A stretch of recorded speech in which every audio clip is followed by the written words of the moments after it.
So you decided to know about my ayahuasca journey, and I'm so happy that I get to share that with everyone. Definitely, ceremony is a big part of it before you take the tea. When I got there, I was really like, okay, let's go ahead and do this. I was coming from a state of being very broken, very shattered, well, I lost a lot of hope. And through the years, I have been losing hope. I've always been that positive, outgoing girl that people know. But then through the years, you go through life and disappointments. And I really let those disappointments take hold of me and kind of stop me from life. And I was living a life based on fear. So going back to the ceremony, that's how I came into it. So it's a long process. We didn't take the actual tea around till like 11 o'clock, but you start your ceremony around 7 because there's a lot of clearing that you have to do, preparation, giving thanks to the medicine and the plant and Mother Ayahuasca just for being so healing to helping so many people on this planet and for being on this planet Earth. Like, God has created everything with intention. So at 11 o'clock, we took the tea, and they take your phone away from you, and there's no clock anywhere. So it's like, I can't tell you exactly if it was 2 hours or 3 hours, but it felt like a long time that I wasn't feeling it. And people were purging and throwing up, and they were going through their journey. And I was just like, okay, so it's not happening. I was getting frustrated and upset and angry. So I would walk around and nothing was happening. And then the shaman asked if anyone wanted another cup, and I go up to her and I said I'd like another cup. She's like, have you purged yet? And I said no. So she gives me another cup, and then I think shortly after that is when my journey began. So my journey.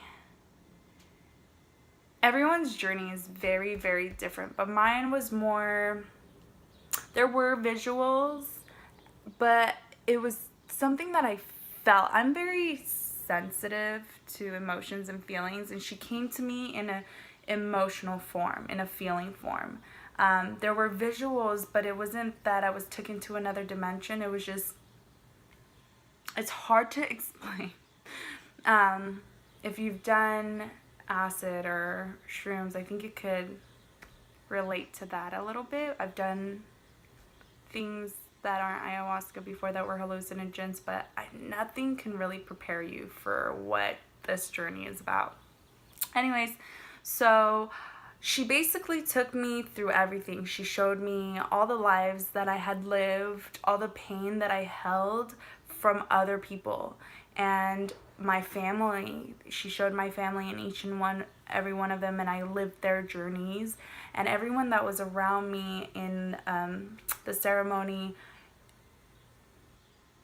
the biggest lesson that she taught me or showed me and made me feel was that I think we have this misconception about life sometimes. We feel like we're different or not this synced. We are one with everything, and I think that's why there's a lot of destruction in this world. The one lesson she told me was, you are everyone and everyone is you. We are all connected. We are all connected. And I think you hear that so many times, but it doesn't really resonate. But when she showed me what that connection was, I was just like, what the fuck? And then she just showed me that through every encounter, every person that I've encountered in my life. She ran the images down the line and said, they are all you and you are all them.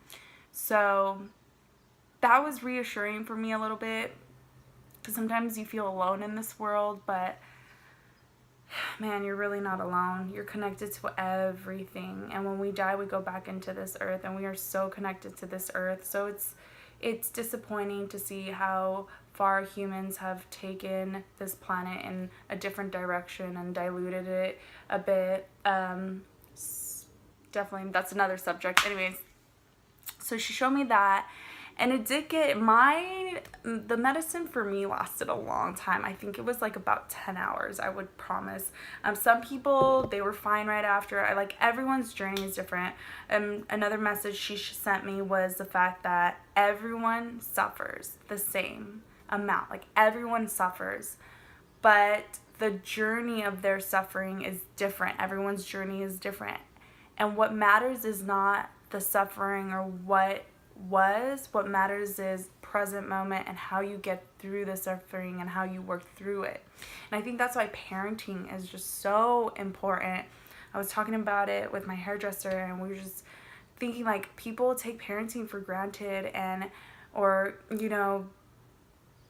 parenting is so important, because your child, when they're younger, the way that they deal with disappointments and things that don't go their way, and how they create that form and habit is a huge part of how they grow up and how they deal with life progressing forward on. So if your parents aren't able to give you the tools that you need when you fall off a bike, if they're not there to help you overcome that challenge of not being able to ride a bike and falling off the bike, then you create your own formula of how to overcome those challenges. And if your environment is not a great environment, the way you overcome things might come from a bad place. So you grow up and you use those same techniques through life, and that's what sometimes frustrates people, and that's what creates addiction and habits. It's really important how you create your habits, and that's why parenting is so important. So she basically, Mother Ayahuasca, showed me that everyone suffers the same. I've lived all their pains and I've lived all their sufferings, and it's how you move forward and how you let go of that. And I got to a very scary place where I was actually fighting for my life towards the end, and I didn't know what it was. I lost all concept of time, but I saw the sun come up and I thought, oh my God, I'm forgotten. I'm never going to be able to go back to planet Earth. I'm never going to see my family again. For a long time, I had thought that I lost love for my family because just disappointments of life, of the way I saw things and perceived things. So I thought I didn't love them.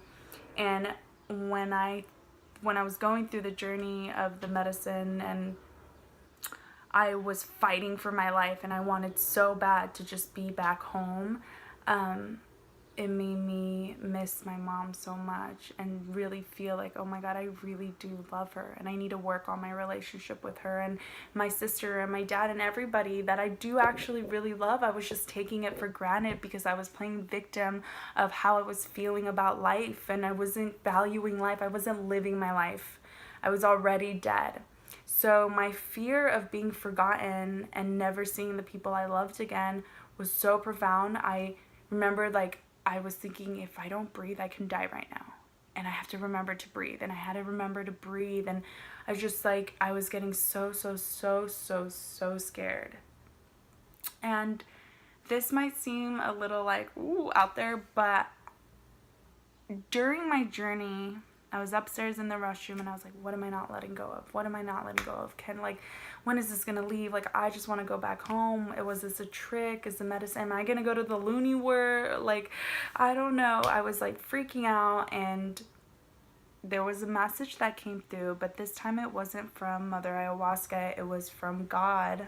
And I'm not quote unquote religious, I guess you would say. Like, I don't preach the Bible, none of that, but this message was from God, and you could take it or leave it for what it's worth. But the one message he gave me, and I feel like I want to spread, is he was like, Heidi, you're human for a short period of time. Like, your journey on this earth is actually for a short period of time. Everyone's journey isn't. It's not forever. We all leave this planet. Our souls do. Our bodies go back right into the earth. But he said, enjoy being human. He was like, you remember when you used to look back and think, I wish I was 6 years old again, life was good? Well, when you die and you don't live your life and you fill yourself up with regret, you look back at life and you say, I wish I was human again. And that was just like, so deep. Like, it was just so magical.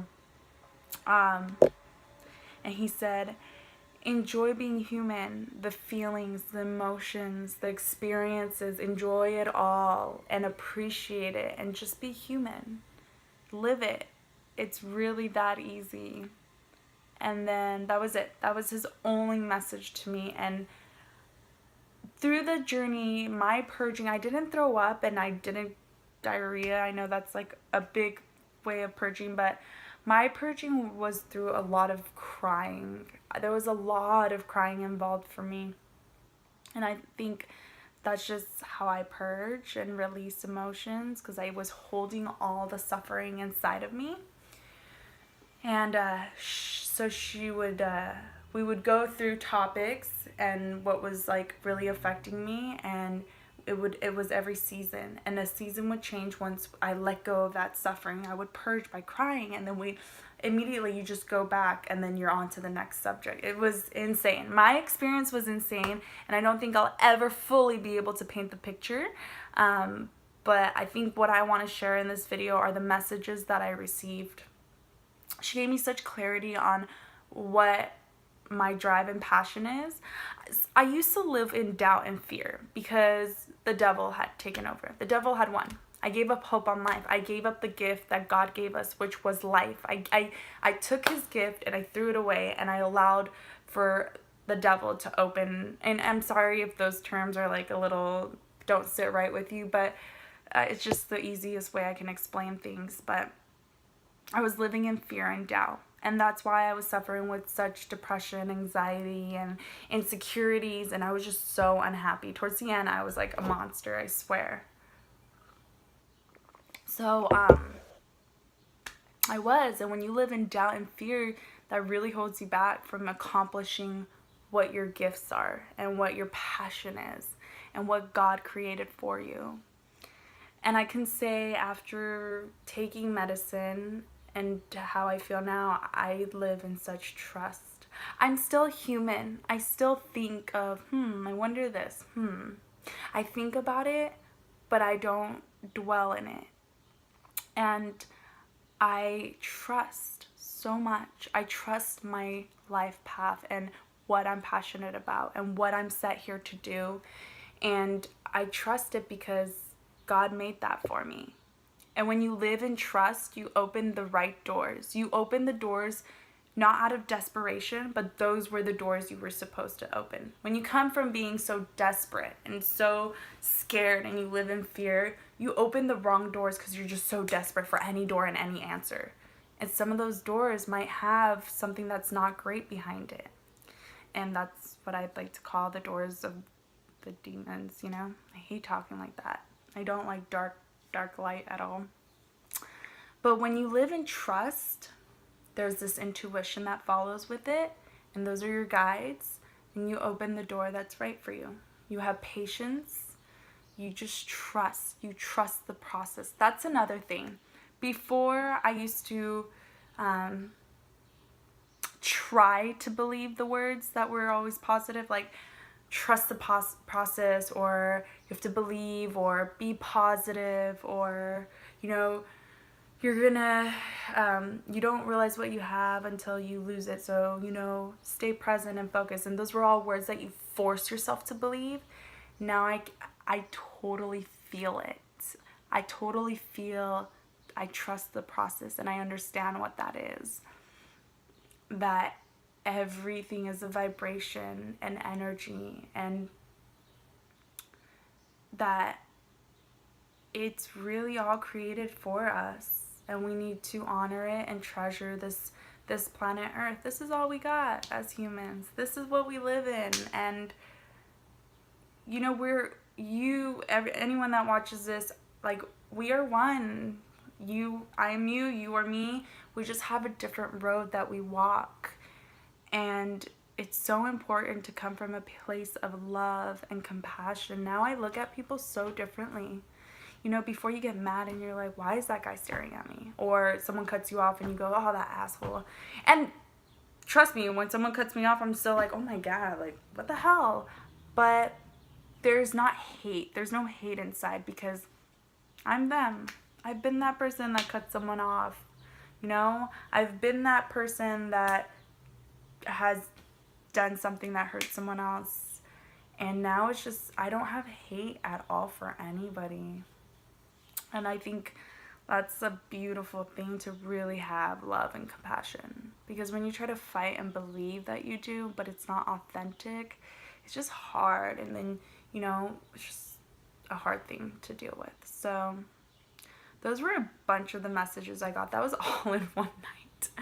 And fighting for my life made me really realize how much I do love my life, and how much I appreciate the people in my life, the immediate people in my life, and how much I appreciate just the people in this world. And I feel like we can all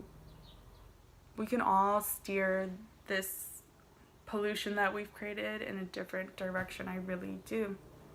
We just need to start waking up. That's it. And the way we start waking up is by sharing our messages and our what we stand for and what we believe, and to not judge, and to be okay with different, and don't be afraid of different, and don't try to shut down different. Accept different, honor it, and let it go,